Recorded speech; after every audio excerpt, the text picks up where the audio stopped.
नमस्कार, मी नरेश कुलकर्णी. सर्वप्रथम या ऑनलाईन प्लॅटफॉर्मवरती सर्वांचं मनापासून स्वागत करतो. बघा, बुद्धिमत्तेच्या सिरीजमध्ये काल आपण कॅलेंडर पाहत आहोत आपण आणि मागच्या काही व्हिडिओमध्ये आपण बेसिक बेसिक गोष्टी शिकलेलो आहेत. पण आजच्या व्हिडिओमध्ये हे जे परीक्षेला येणारे एक्झाम्पल आहेत तेच आपण एकदम वजाबाकी आणि बेरीजच्या अशी कन्सेप्ट शिकणार आहेत, अशी शॉर्ट ट्रिक आपण इथं शिकणार आहेत की तुमचा यानंतरचा कॅलेंडरला कुठलाही मार्क तुमचा जाणार नाही. बघा, आपण आज दिवस, महिने आणि वर्ष सगळंच्या सगळं वेगवेगळं घेऊन या टाईपमध्ये आपण बघणार आहोत. म्हणजेच एक्झामला जसा प्रश्न विचारला जातो तसाच, फक्त आपण शाब्दिक उदाहरणामध्ये घेणार नाहीत. आपण नंतरच्या व्हिडिओमध्ये जे आलेले प्रश्न आहेत तेच घेऊ. बघा, इथं मी तुम्हाला गुगलवर सुद्धा सर्च करून दाखवतो की आपले उत्तर हे कसे निघतात. तुम्हाला फक्त एकच गोष्ट करायची आहे की जी मागच्या व्हिडिओमध्ये मी सांगितलेली आहे, आपल्याला जर पुढच्या महिन्यात जायचं असेल, पुढच्या वर्षात जायचं असेल तर प्लस करायचं, मागच्या महिन्यात मागच्या वर्षात जायचं असेल तर आपल्याला फक्त मायनसचं साइन द्यायचं आणि बाकी आपल्याला वजाबाकी बेरीज करायची. त्याला जास्त वेळ न घेता आपण प्रश्न सोडू. बघा, आता इथं सगळंच्या सगळं वेगळं आहे. याच्या अगोदरच्या प्रश्नामध्ये आपण दोन हे सारखेच घेऊ लागलो आणि एकच कुठलं तरी वर्ष किंवा महिने वेगळे घेऊ लागलो आणि तेवढंच काढू लागलो. तर इथं आपल्याला सगळंच्या सगळं काढायचंय, पण त्या मागच्या ट्रिकनच काढायचंय. तर चला आपण बघू. पहिली गोष्ट तर मला सांगा, 1995 कडून 2005 कडे जाताना आपल्याला समोर जायचे का मागे जायचे? तर तुम्ही म्हणता सर समोर जायचे, कारण की 19चा वेळ हे 2000 आहे. ठीक आहे, तर आपल्याला समोर जायचंय. मग याचा अर्थ आपल्याला इथं प्लस करून घ्यायचं. तर प्लस करताना आता आपल्याला इथं बघायचंय 95 पासून 5 वर्ष गेलं तर 2000 आणि 2005 पर्यंत 5 वर्ष, असे टोटल वर्ष किती वर्ष समोर जायचे? मला 10 वर्ष. 10 वर्ष हे मी सामान्य वर्ष मानलेले आहेत. याच्यामध्ये मला लीप वर्ष शोधावं लागतील आणि लीप वर्ष शोधताना मला माहिती आहे 95च्या नंतर जे लीप वर्ष येणार आहे 96 येणार आहे, कारण की 96 ला 4 न भाग जाते, 4 दोन्ही 8, खाली उरला एक 4 चौक 16 आणि 96 जसंही मी एक लीप वर्ष शोधलंय तर आता मला भाग देऊन बघायची गरज नाही, कारण की 4 वर्षानंतर माझं लीप वर्ष येणार आहे. 96 नंतर 2000 व लीप वर्ष येईल, 2000 नंतर 2004 होईल. आता 8 येणार आहे 2004च्या नंतर, पण ते घ्यायची गरज नाही, कारण की मला इथं 2005 पर्यंत जायचंय. याचा अर्थ 1, 2 आणि 3 माझे 3 लीप वर्ष आहेत. हे 3 एक्स्ट्राचे दिवस मला पुढे जावं लागतील. टोटल दिवस झाले 13. याला जर मी 7 न भागितलं तर 7 1 7, बाकी किती उरल? माझे इथं 6 उरल. म्हणजे मला फक्त इथं 6 दिवस पुढे जायचंय. तर असं राहू द्या. हे सध्याचं हे वर्षाचं आपण काढलेलं आहे. आता आपण महिन्याकडे जाऊ. फेब्रुवारी पासून ऑक्टोबर कडे मला पुढे जायचंय. तर इथं मला माहित आहे पुढे जायचं म्हणजे मला इथंही प्लस करायचंय. इथं प्लस केल्याच्या नंतर बघा, आता फेब्रुवारी महिना आहे, फेब्रुवारी पासून ऑक्टोबर कडे जायचंय. फेब्रुवारी हा महिना तुमचा लीप नाहीये, त्याच्यामुळे फेब्रुवारी महिना आपल्याला 0 दिवस घ्यायचंय, कारण की जे जास्तीचे दिवस आहेत ते आपले 0 असणार आहेत, कारण की लीप वर्ष नाहीये. तर मग मार्च मध्ये 3, फेब्रुवारी नंतर मार्च मध्ये 3, एप्रिल मध्ये 2, मे मध्ये 3, जून मध्ये 2, जुलै मध्ये 3, ऑगस्ट मध्ये 3, सप्टेंबर मध्ये 2, ऑक्टोबर आपण घेत नाही. शेवटचा महिना आपण कधीही घेत नाही. चला, याचं कॅल्क्युलेशन आपण इथले इथंच करून टाकू डायरेक्ट, जसं करत होतो आपण. 2 2 4 आणि 3 7, 3 1 3 3 त्रिक 3 त्रिक 9 आणि 2 11. इथं 11 घेऊ आपण. हे 11 दिवस आपल्याला पुढे जायचंय. आता कॅल्क्युलेशन राहिले तुमचं 18 पासून तुम्हाला 24 कडे जायचंय. तर इथं सुद्धा तुम्हाला प्लस जायचंय. याचा अर्थ इथेही प्लसचं चॅनल आपलं चिन्ह द्या. आता 18 पासून 24 दिवस म्हणजे किती दिवस पुढे जावं लागेल? तर साहजिकच 6 दिवस आपल्याला इथं पुढे जावं लागतील. 2 40, 2 20 आणि 4 24. तर इथं आपल्याला 6 दिवस पुढे जावं लागणार आहे. आता बघा, या सगळ्याची बेरीज करून 7 न भागितल्यापेक्षा ज्या 7 पेक्षा मोठ्या संख्या आहेत त्याला इथंच भागून घ्या. ही तर 7 पेक्षा लहान आहे, ही लहान आहे, तर या संख्येला भागून घ्या. आता बघा, इथं इथं प्लस 6 आहे. 7 न जर भागितलं तर 7 1 7 आणि बाकी उरली 4, कारण की बाकी आपल्यालाच घ्यायची असते एक्स्ट्राचे दिवस.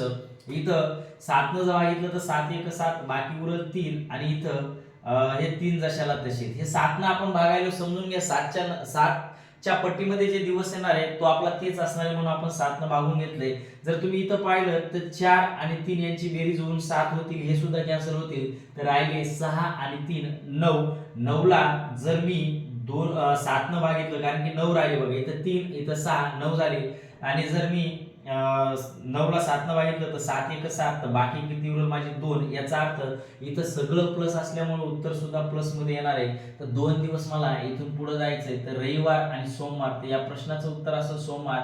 बघा, हा प्रश्न मी गुगलवरून घेतलेला आहे. तुम्ही सुद्धा काढू शकता आणि तुम्हाला मी दाखवतो याचं उत्तर सोमवार आहे की नाही आपण पाहू. बघा बघा तुम्हाला जर दिसत असेल तर बघा मंडे उत्तर दिलेलं आहे, तारीख सुद्धा तीच आहे.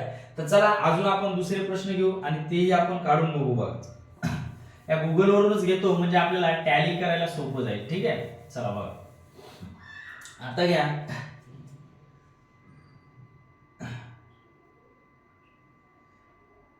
या 12 जानेवारी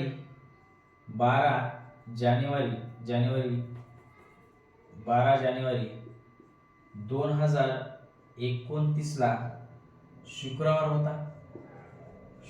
होता. तर आपण काढू वाटल्यास आपण इथं मनानं घेऊ. बघा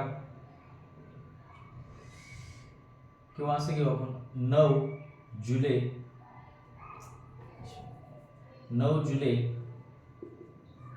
जुलै 2013 ला कुठला वार असेल. 2013 ला कुठला वार असेल काढून पाहू. चला बघ पहिली गोष्ट तर सांगा मला 2029 कडून 13 कडे जायचंय.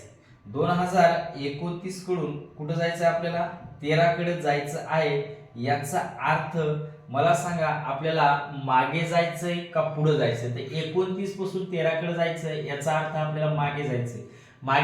याचा अर्थ आपण काय घेणार आहे सांगा. तर याचा अर्थ आपण मागे जर जायचं असेल तर आपण मायनस घेणार आहे. काय घेणार आहे मायनस.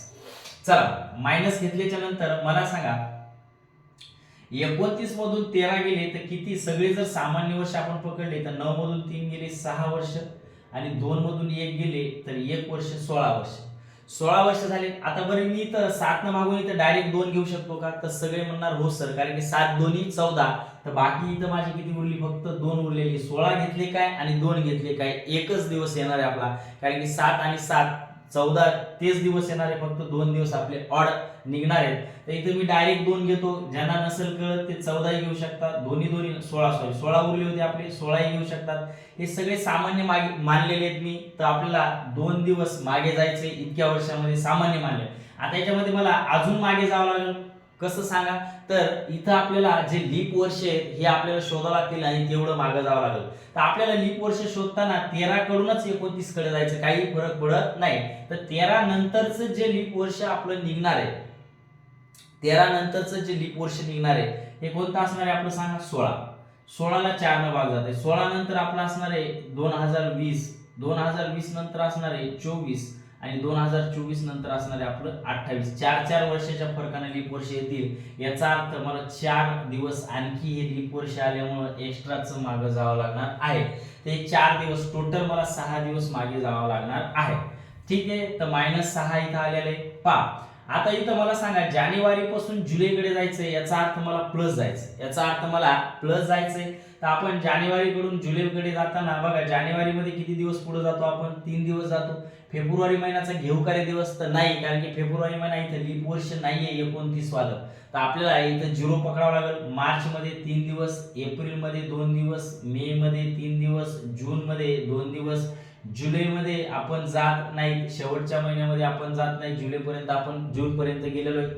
जे 7 होतील ते कॅन्सल करा. 2 2 4 आणि 3 7 उरले किती तुमचे 6. प्लसचे किती उरले 6 उरले. चला आता इथं आपण जाऊ.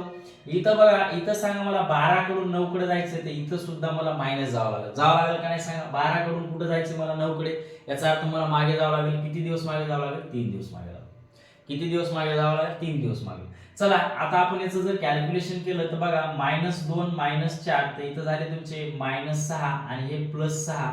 बरं -6 आणि +6 कॅन्सल होतील, 0 येईल. फक्त उरलंय का आपलं तर -3. याचा अर्थ मला शुक्रवारपासून 3 दिवस मायनस उरल्यामुळं मला शुक्रवारपासून 3 दिवस मागे जावं लागेल. 1 2 3.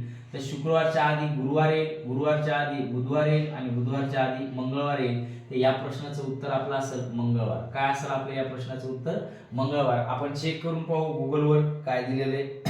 बघा